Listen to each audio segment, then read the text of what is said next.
Assalamualaikum warahmatullahi wabarakatuh. Halo, apa kabar semuanya hari ini? Semoga dalam keadaan sehat ya. Baiklah, di sini saya akan memperkenalkan diri terlebih dahulu. Perkenalkan, nama saya Bella Selvia, kelas 2B dengan NPM 2201105210105 dari Prodi PGSD, Fakultas Keguruan dan Ilmu Pendidikan, Universitas 11 April Sumedang. Dengan dibuatnya video pembelajaran ini, yaitu untuk memenuhi UTS mata kuliah media pembelajaran dengan dosen pengampu Ibu Popi Anggraeni STMPD. Nah, di sini saya akan menjelaskan materi mengenai ekosistem. Selamat menonton. Apa itu ekosistem?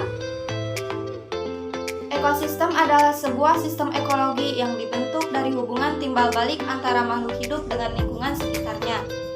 Ekologi dikenal sebagai ilmu yang mempelajari hubungan timbal balik antara makhluk hidup dengan lingkungannya. Ekosistem juga bisa dimaknai sebagai tatanan kesatuan utuh dan menyeluruh yang terjadi antar unsur lingkungan hidup yang saling mempengaruhi.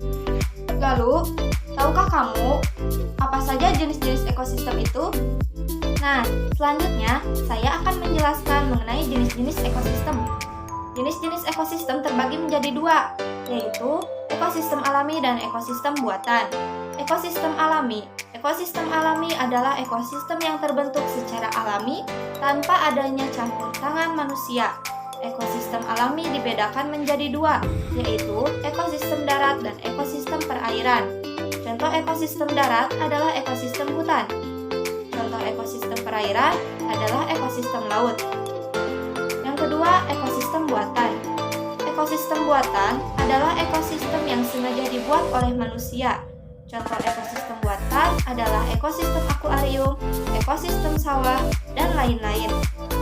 Nah, ini adalah contoh gambar dari ekosistem alami perairan, yaitu laut. Di dalamnya ada berbagai macam jenis ikan, ubur-ubur, bintang laut, dan lain-lain. Ini adalah contoh gambar dari ekosistem alami darat, yaitu hutan. Di dalamnya ada berbagai jenis hewan seperti zebra, jerapah, gajah, dan lain-lain. Ini adalah contoh gambar dari ekosistem buatan, yaitu sawah. Dan ini adalah contoh gambar dari ekosistem buatan, yaitu akuarium. Di dalamnya terdapat berbagai macam jenis ikan hias dan lain-lain. Apa saja komponen-komponen ekosistem? Nah, di sini saya akan menjelaskan mengenai komponen-komponen ekosistem. Komponen ekosistem merupakan bagian dari suatu ekosistem yang menyusun ekosistem ini sendiri sehingga terbentuk sebuah ekosistem. Komponen dalam ekosistem kemudian dibagi lagi menjadi dua macam, yaitu komponen hidup dan komponen tak hidup. Selain itu, komponen hidup dapat disebut juga sebagai komponen biotik, dan komponen tak hidup dapat disebut juga sebagai komponen abiotik. Contoh dari komponen biotik adalah manusia, tumbuhan, hewan, bakteri, dan jamur. Contoh dari komponen abiotik dapat dilihat dari unsur seperti air, tanah, udara, suhu, hingga sinar atau cahaya matahari. Lalu, apa itu jaring-jaring makanan? Dan bagaimana proses terjadinya jaring-jaring makanan?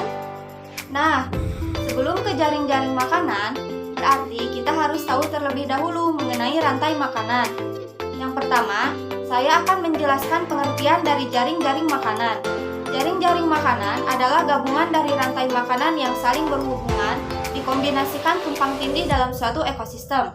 Yang kedua, pengertian dari rantai makanan.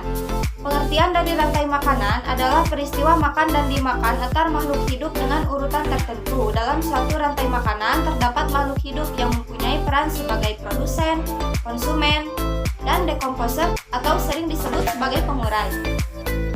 Nah, ini adalah contoh dari rantai makanan. Mari kita simak gambar berikut ini.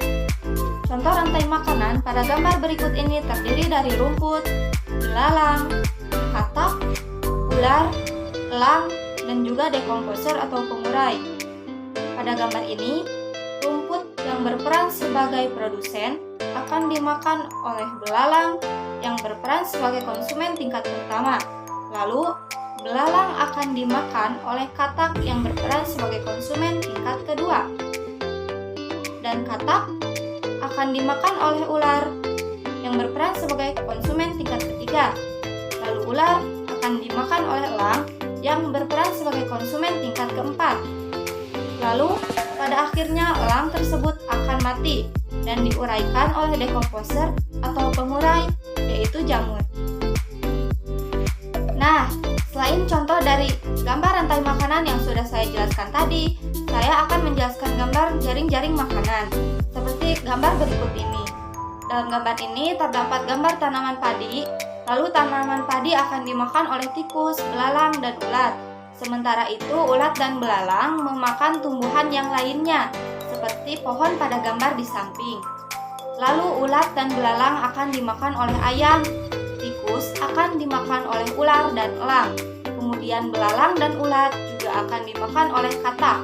Ayam akan dimakan oleh ular, dan ayam juga akan dimakan oleh elang. Lalu katak dapat dimakan oleh elang dan juga ular. Nah, jadi dapat dianalisis hubungan antara komponen ekosistem dengan jaring-jaring makanan adalah bahwa jaring makanan dalam suatu ekosistem dapat menggambarkan kestabilan ekosistem tersebut.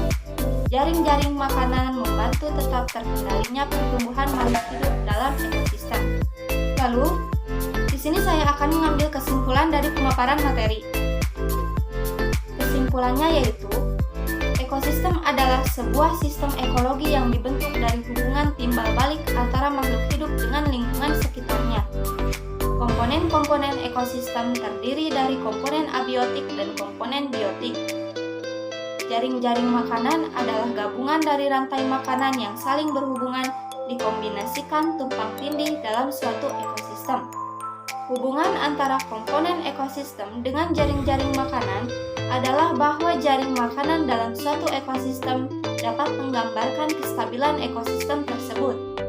Jenis-jenis ekosistem ada dua, yaitu ekosistem alami dan ekosistem buatan. Baiklah, cukup sekian video pembelajaran kali ini. Semoga dapat bermanfaat. Terima kasih. Wassalamualaikum warahmatullahi wabarakatuh. Sampai jumpa.